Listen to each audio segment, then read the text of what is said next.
anak-anak semua, Assalamualaikum warahmatullahi wabarakatuh. Waalaikumsalam warahmatullahi wabarakatuh. Apa kabarnya anak-anak semua? Baik, Ibu. Nah, sebelum kita mulai pelajaran kita hari ini, untuk ketua kelas silahkan dipimpin doanya. Berdoa dimulai. Berdoa selesai.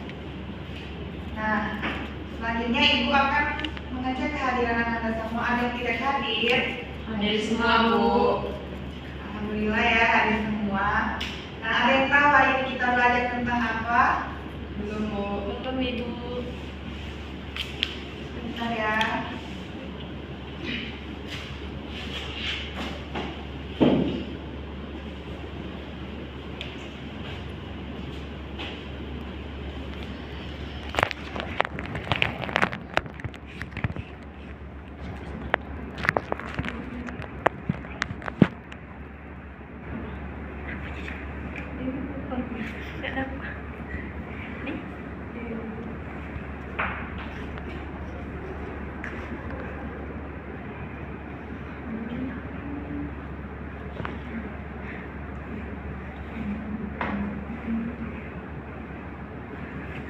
Karena lemparnya nggak bisa dipencet, jadi Ibu tegak di sini. Nah, bisa kalian lihat di depan.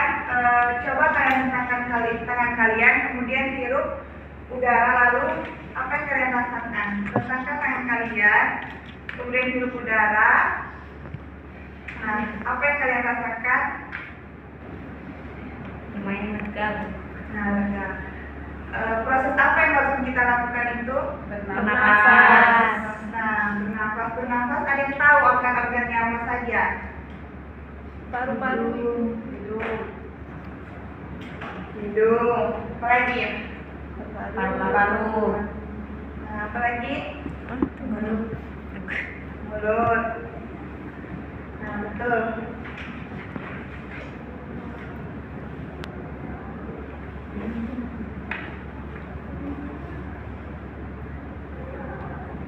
Nah, untuk tujuan pembelajaran kita hari ini, Ibu harap anak-anak semua dapat mengidentifikasi apa sih itu penjelasan pengertian respirasi. Kemudian anak-anak semua dapat menyebutkan organ-organ dengan fungsinya secara tepat.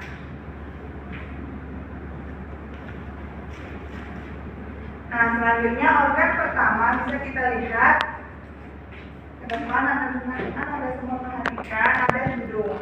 Hidung adalah organ pernapasan yang berhubungan langsung dengan udara luar. Hidung kita ini berfungsi untuk bernafas, mencium udara, menghirup udara. Nah, di dalam hidung, di sini terdapat adanya rambut-rambut hidung. Ada yang tidak punya rambut-rambut hidung? Punya semua, Bu. Nah, ini semua.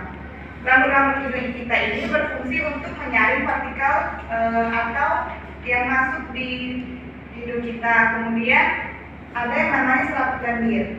Selaput lendir itu sama dengan rambut-rambut hidung sebagai penyaring partikel yang masuk atau debu yang masuk ke hidung kita. Kemudian di hidung kita ini ada yang namanya tonsil. Di sini tonsil ini berfungsi untuk melawan benda asing yang masuk. Ini ya tonsil yang bentuk segitiga. Kemudian udara kita itu masuk lagi melewati yang namanya faring. Nah, faring ini namanya faring. Faring adalah organ pernapasan yang terletak di belakang rongga hidung dan rongga mulut dan di atas laring. Faring kita ini berfungsi untuk menelan makanan, sebagai ruang resonansi suara. Lanjut ke laring, di mana laring kita ini terdapat yang namanya epiglotis dan pita suara.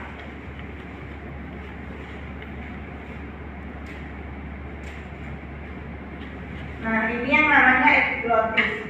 Epiglotis ini berbentuk ratu tulang rawan yang berbentuk daun, yang berbentuk di dalamnya terdapat sel-sel epitel yang berfungsi untuk menutup laring saat kita menelan makanan atau minuman. Kemudian di sini ada yang namanya pita suara. udara yang masuk ke larynx itu akan menggetarkan pita suara kita.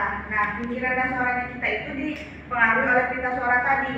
Nah, ketika tekanan pita suara kita itu tinggi, maka suara kita juga akan tinggi. Dan sebaliknya, pernah nggak berkata tinggi atau rendah? Pernah. Di saat apa berkata tinggi? Marah. Terus Teriak. teriak. Kalau rendah? Nah, selanjutnya udara kita itu masuk lagi ke trakea tadi. Trakea adalah batang tenggorokan. Ini anggap aja sebagai batang tenggorokan kita.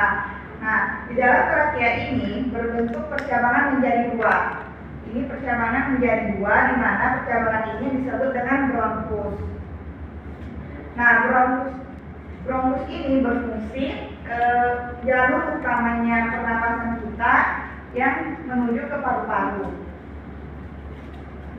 Selanjutnya di dalam bronkus itu terdapat bronkiolus.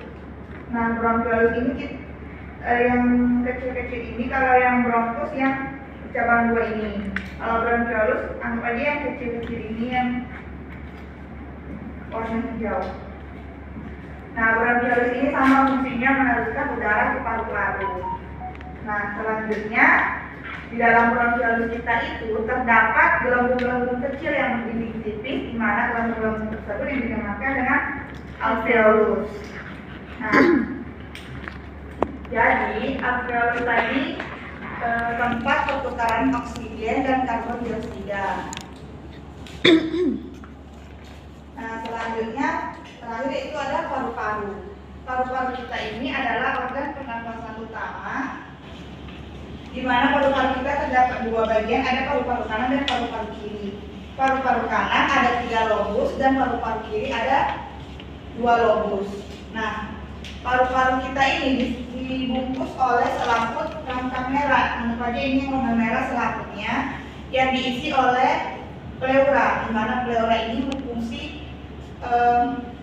cairan limfa yang membantu paru-paru dalam mengembang dan mengempis. Nah, ada semua yang mau ditanyakan?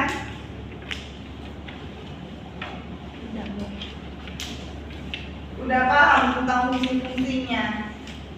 Insyaallah Bu, paham.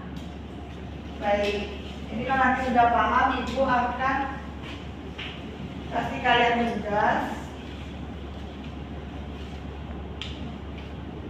Nah, ini tadi paru-paru ada paru-paru kanan dan paru-paru kiri. Paru-paru kanan ada 3 lobus dan paru-paru kiri ada 2 lobus. Kemudian di dalam paru-paru ada bronkus. Nah, bronkus ini bercabang lagi menjadi bronkiolus.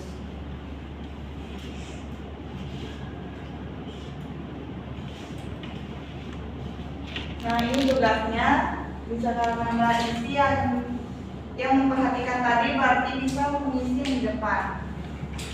Ada yang bisa? Yang mana bisanya? Saya yang satu. Silakan.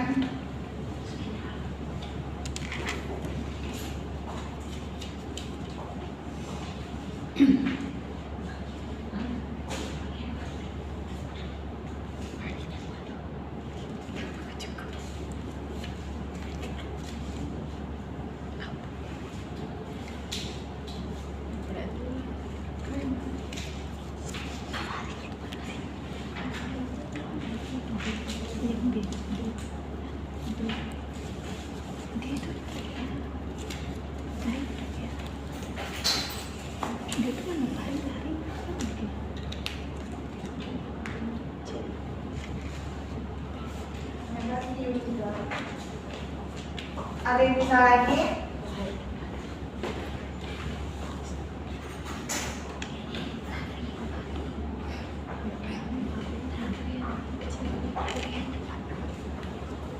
Ada yang bisa lagi? Saya Bu.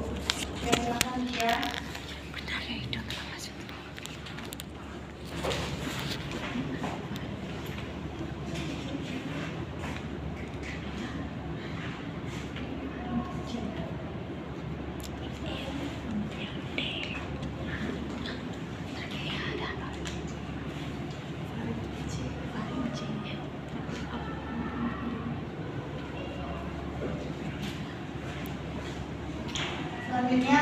lagi, oke.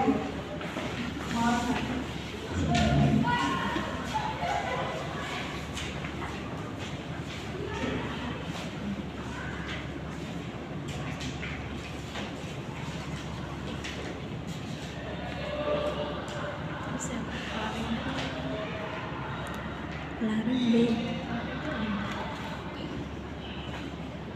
Kok aku udah dikasih?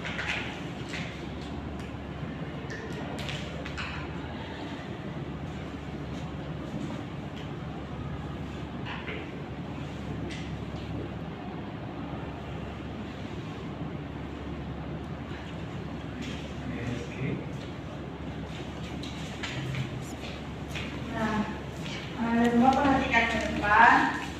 Di sini yang A, organ apa? Hidung. Hidung. Hidung berfungsi untuk apa tadi? Tempat masuk dan keluar Keluarnya udara. udara.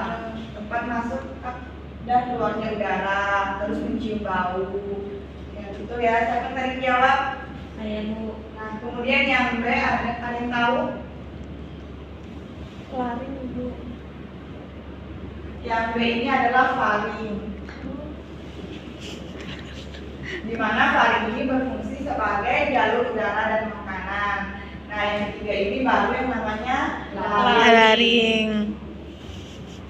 Laring berfungsi untuk melindungi saluran pernapasan dan menghubungkan trakea dan juga faring. nah, terus yang D ada Trakea. Trakea. Trakea berfungsi sebagai jalur masuk udaranya ke paru-paru. Nah, yang E ada yang tahu? Bronkus. Nah, betul, bronkus. Bronkus berfungsi untuk meneruskan udara ke paru-paru. Yang F, Paru-paru nah paru-paru. Paru-paru tadi fungsinya untuk menukar oksigen dari udara dengan CO2 ibu. menukar oksigen dengan udara Dengan CO2 dengan dari CO2 darah. dari darah. Betul. Kemudian yang G, Diafragma. nah ini yang G ini adalah diafragma tadi. Kan di dalam rongga dada, di dalam paru-paru kita itu ada yang namanya diafragma antara pembatas dengan rongga dada dan rongga perut.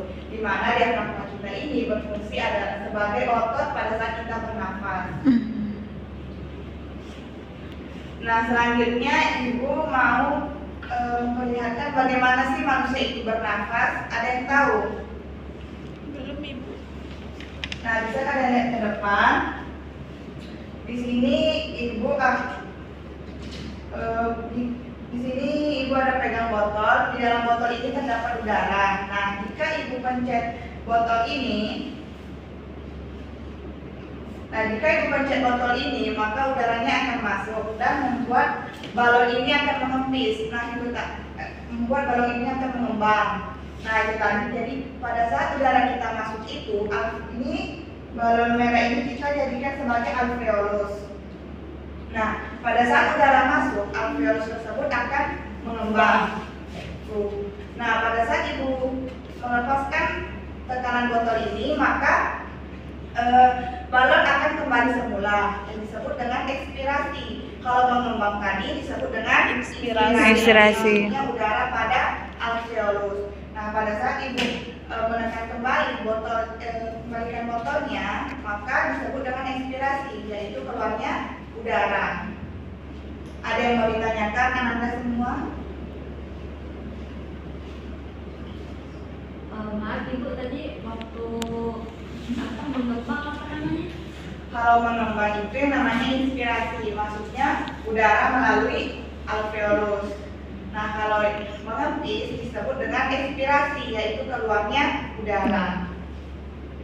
Ada lagi yang mau ditanyakan? Ada lagi yang Anda semua? Atau cukup? Cukup. Baik, cukup ya. Jadi itulah hal yang bisa menyimpulkan materi kita pada hari ini. Saya ibu. Ya, silakan Dewi. Jadi kesimpulannya, bernafas adalah peristiwa pertukaran oksigen dan juga karbon dioksida, di mana organ-organ yang berperan ada hidung, faring, laring, trakea, paru-paru, bronkus, bronchiolis, dan juga alveolus, Ibu. Nah, betul ya Dewi. Nah, jadi bernafas itu yaitu pertukaran oksigen dan karbon dioksida di dalam tubuh kita, di mana organ-organnya ada dan mulai dari hidung, faring, Laring, trakea, bronkus, bronchiolus, dan alveolus. Nah, di dalam tubuh kita itu sangat banyak ya yang bekerja. Jadi jika ada salah satu itu terganggu di dalam tubuh kita, maka semuanya akan ikut terganggu. Jadi Ibu berharap semua Ananda dapat menjaga kesehatan agar sistem pernapasannya tetap terjaga.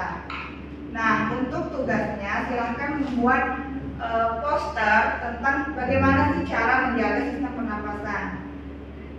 Buat sekreatif mungkin dan dikumpulkan di classroom. Bisa juga nanti. Sabu. Nah, Ibu akhiri. Wassalamualaikum warahmatullahi wabarakatuh. Waalaikumsalam warahmatullahi